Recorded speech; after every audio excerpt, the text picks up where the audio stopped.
Fit the Fifth. The Beavers' Lesson by Lewis Carroll. They sought it with thimbles, they sought it with care, they pursued it with forks and hope, they threatened its life with a railway share, they charmed it with smiles and soap. Then the butcher contrived an ingenious plan for making a separate sally, and fixed on a spot unfrequented by man, a dismal and desolate valley. But the very same plan to the beaver occurred. It had chosen the very same place, yet neither betrayed, by a sign or a word, the disgust that appeared in his face. Each thought he was thinking of nothing but Snark and the glorious work of the day, and each tried to pretend that he did not remark that the other was going that way. But the valley grew narrow and narrower still, and the evening got darker and colder, till, merely from nervousness, not from goodwill, they marched along shoulder to shoulder. Then a scream, shrill and high, rent the shuddering sky, and they knew that some danger was near. The beaver turned pale to the tip of its tail, and even the butcher felt queer.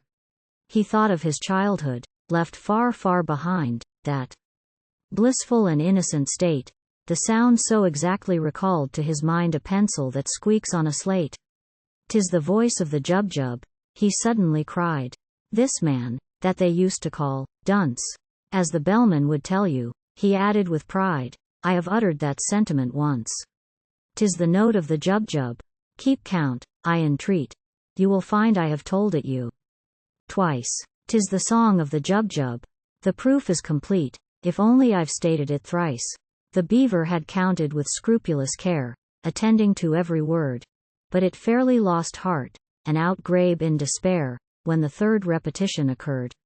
It felt that, in spite of all possible pains, it had somehow contrived to lose count, and the only thing now was to rack its poor brains by reckoning up the amount.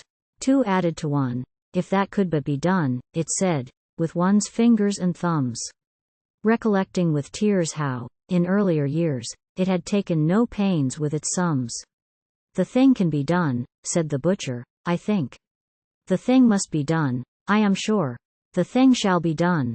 Bring me paper and ink, the best there is time to procure." The beaver brought paper, portfolio, pens, and ink in unfailing supplies, while strange creepy creatures came out of their dens, and watched them with wondering eyes. So engrossed was the butcher, he heeded them not, as he wrote with a pen in each hand, and explained all the while in a popular style which the beaver could well understand. Taking 3 as the subject to reason about, a convenient number to state, we add 7 and 10, and then multiply out by 1000 diminished by 8. The result we proceed to divide, as you see, by 992. Then subtract 17, and the answer must be exactly and perfectly true. The method employed I would gladly explain, while I have it so clear in my head, if I had but the time and you had but the brain, but much yet remains to be said. In one moment I've seen what has hitherto been enveloped in absolute mystery, and without extra charge I will give you at large a lesson in natural history."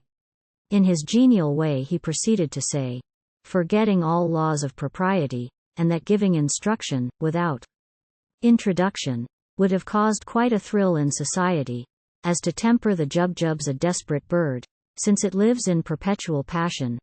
Its taste in costume is entirely absurd, it is ages ahead of the fashion, but it knows any friend it has met once before. It never will look at a bride, and in charity meetings it stands at the door, and collects, though it does not subscribe. Its flavor when cooked is more exquisite far than mutton, or oysters, or eggs. Some think it keeps best in an ivory jar, and some, in mahogany kegs. You boil it in sawdust. You salt it in glue. You condense it with locusts and tape, still keeping one principal object in view, to preserve its symmetrical shape. The butcher would gladly have talked till next day, but he felt that the lesson must end, and he wept with delight in attempting to say he considered the beaver his friend. While the beaver confessed, with affectionate looks more eloquent even than tears, it had learned in 10 minutes far more than all books would have taught it in 70 years. They returned hand in hand, and the bellman, unmanned, for a moment, with noble emotion, said, "This amply repays all the wearisome days we have spent on the billowy ocean." Such friends, as the beaver and butcher became, have seldom if ever been known. In winter or summer, 'twas always the same, you could never meet either alone. And when quarrels arose, as one frequently finds quarrels will, spite of every endeavor, the song of the Jubjub recurred to their minds, and cemented their friendship forever.